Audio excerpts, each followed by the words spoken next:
So you've seen the full spectrum of sort of market entry mechanisms. Do you want to reflect on that and say, how you might want to think about going overseas? When do you look at opportunities, and when do you bet the farm, the choices that are inherent there? I think we all need to have a sense of pride in what we do. We should not go overseas if we are going to disgrace our image, both corporate image that we represent or the country's image. The good thing about going overseas, either through an acquisition or through yourself, is that it gives you the opportunity to compete in a more competitive marketplace. One may think, why would you want to be in the UK with a car company? To have access to technologies and things that you can actually reversely bring here is a great plus. And if you blur the issue of boundaries, color of skin, culture, and so on, and can merge this into one strong entity, then you've got to assume that over time, good things are going to most likely happen. In pursuit of systemic excellence, does it curb individual genius somewhere? Because being so big on innovation, you need a spark of genius here and there. So, systemic excellence definitely makes friction-free function, but at the same time it could become too sedate and there's no spark of genius. So how do you manage between this pursuit of excellence and efficiency versus individual genius? I think innovation has to be the environment that you create around yourself.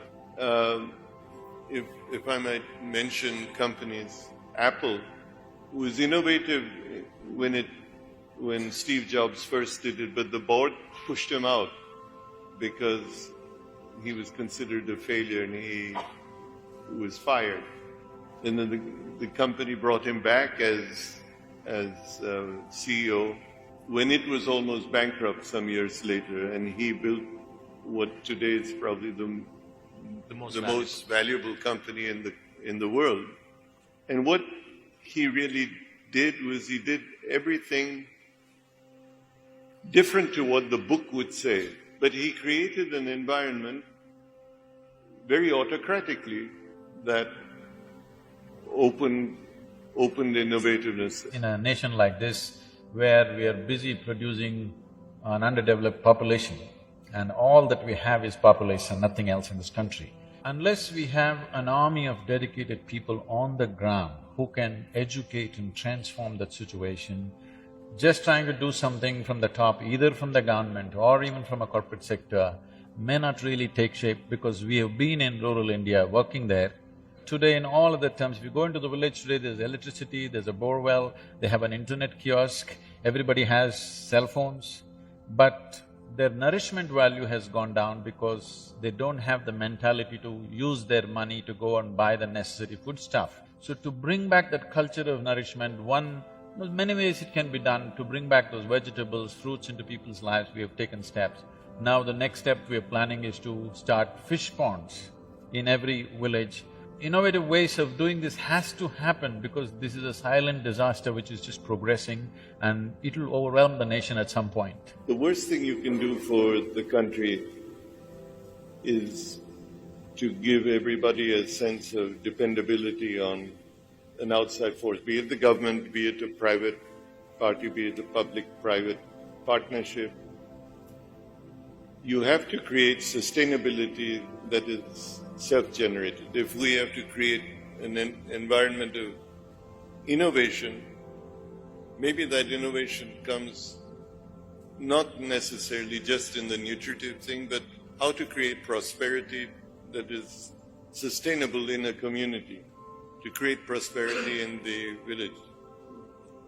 Fisheries or fish ponds or creating livelihood in terms of produce, etc. We're not addressing those issues adequately in the country. And many of them are, as you say, things that can easily be done.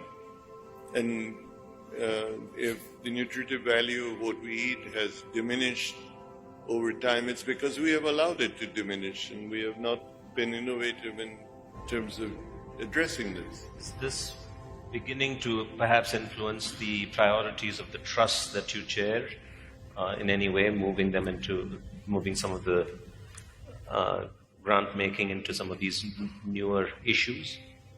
As a trust, or as a foundation, we have been helping communities in a variety of ways, or helping individuals in a variety of ways. But we have ignored the fact that what we're doing may not be sustainable. And if we want to take what we're giving to one NGO or one rural group and replicate it in another, you can't pull out, because when you pull out, that NGO collapses, that community collapses, then you've done something wrong. You built a dependency. You have created a complacency factor that money flow is going to come, be it from the government, be it from a trust, be it from a company. And the company or the trust has failed in not providing something that makes that community stronger, makes it more productive, gives it a sense of wanting to do something for itself, creates pride in what it stands for. And perhaps we have to change what we are doing to be idea givers rather than money givers.